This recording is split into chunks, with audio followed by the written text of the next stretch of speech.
when things go off kilter, Mm-hmm. because they do.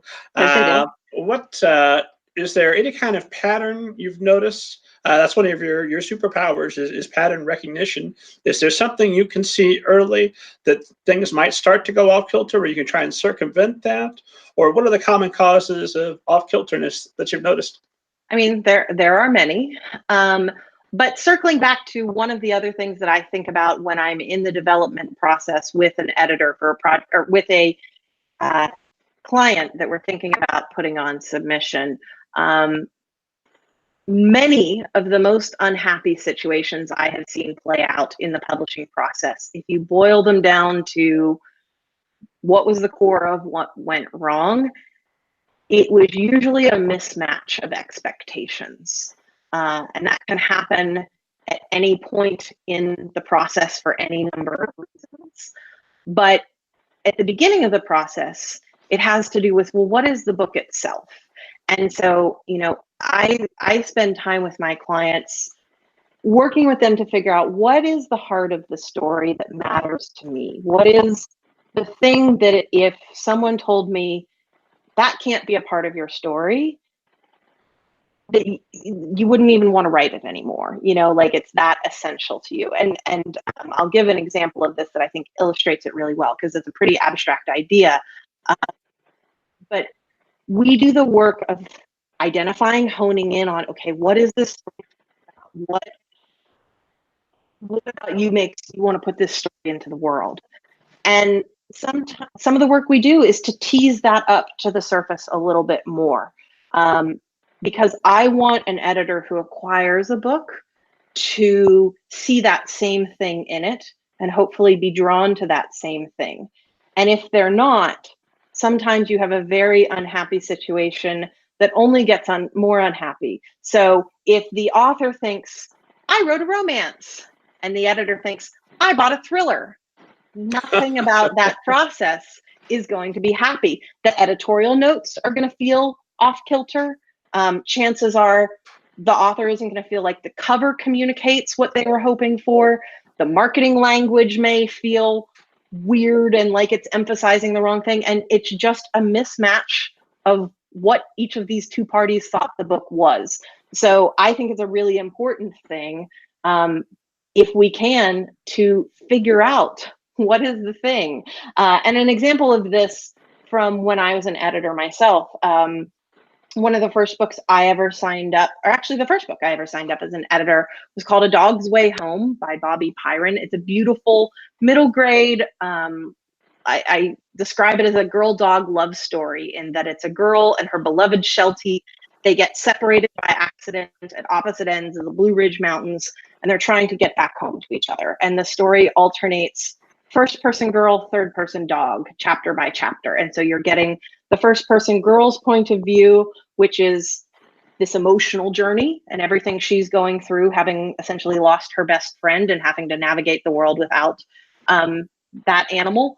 And the dog's version of this is the much more physical, external, like run in with a bear, run in with a porcupine. Like, what if he can never actually get home to his girl? And the author, as you might imagine, is very much a dog person, knows animals very, very well, very deeply. And, sometimes I joke she's one of those people who probably loves dogs a little more than people, but because of that, she could channel dogs so beautifully.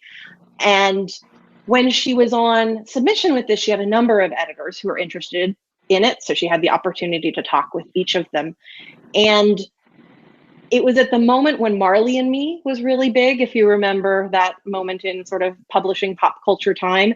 And one of the editors that she spoke to suggested that she make it a golden retriever, because golden retrievers were really hot at the time. And she said, what if you changed this part of it, which to her felt like a really inconsequential detail.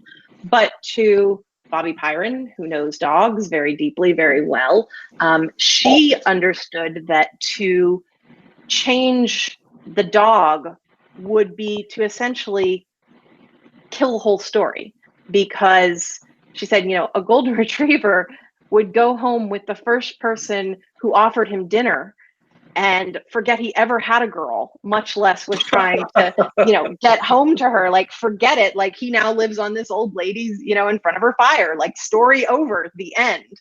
So to her, the dog being a Sheltie was actually an intrinsic, essential part of the story, and to change that would have destroyed it to her. I am lucky in that was not my recommendation, and so I got to be the one who edited the book. But I've hung on to that story because I think it's a really good illustration of, there was nothing wrong with that editor making that suggestion. She was tapping into something that was working, and she was trying, or he, I don't know. They were trying to pattern match themselves. This is a story about a dog. A certain kind of story about dogs is really popular right now. Let's lean into that thing that's working. So it came from a very smart place, but for the author, it was the very wrong thing. And so that's one of the things that I'm thinking about as well. So your question was, how do things go off kilter? What does that look like? A lot of the times it's a mismatch of expectations. And that's what it looks like at the beginning of the process. It can look like a mismatch of expectations later in the process too, when, the author thought, I should be able to retire off of this. And in fact, the book, wasn't that kind of book. Or, they expected everyone to love it and were startled when there were negative reviews, or, any number of things. But expectations going wrong is a big part of it, or expectations not articulated. Sometimes an author is afraid to speak up about what they're thinking or what they're feeling. And if they won't identify the question or the problem to either their agent, to let their agent go have that conversation on their behalf, or directly to their editor or art director, whoever they're working with, then it can't be solved, and it just festers. It's like a disagreement with anyone else. Sometimes something starts small, and if you aren't attentive to it, and if you don't try to address it, you just start seeing it crop up everywhere, and it starts to be a discontent, when it might have actually been something that could be solved, with a couple of conversations. So just getting out there ahead of that before it becomes a problem. And it does strike me as odd, because, okay, yeah, no, trying to match the trend of Marley and Me, I can understand why that makes sense, but that's such a fundamental change of one of the two key characters. But one of my favorite examples is someone I know here locally wrote a young adult Christian romance at the time that 50 Shades of Grey blew up. And her husband's a minister, and her plan to market the book was they already had an entire network of churches she could go and speak at with the youth groups and promote the book that way.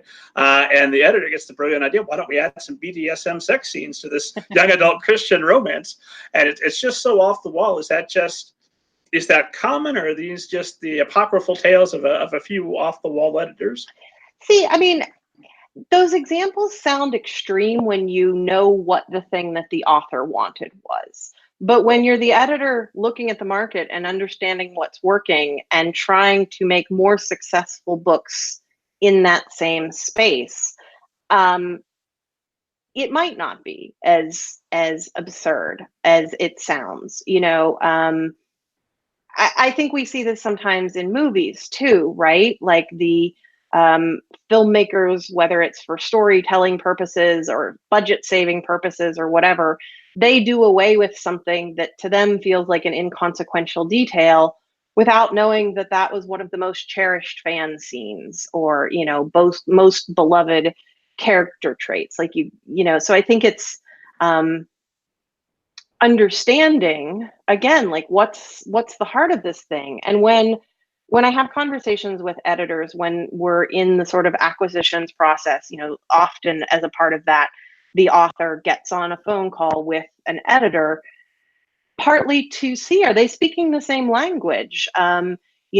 Is the editor identifying some of the things in the story that did they hear the editor reacting to some of the things that they love best about the story, or that they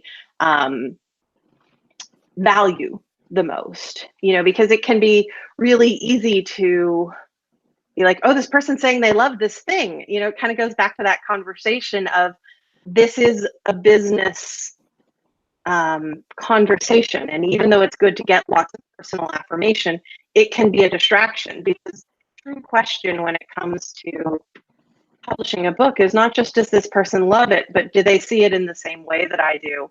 And do they have an idea of where they're going to take it? So that's one of the things to be listening for when you're having a conversation with an editor, when you're having a conversation with an agent. You know, I would think even if you were self-publishing, I don't have experience in that realm myself really, but even if you were interviewing a cover designer or a freelance editor or something to be your partners in that process, you want to know that the people you're working with are seeing through the same lens or the same viewpoint. And if not, it's just going to be confusion.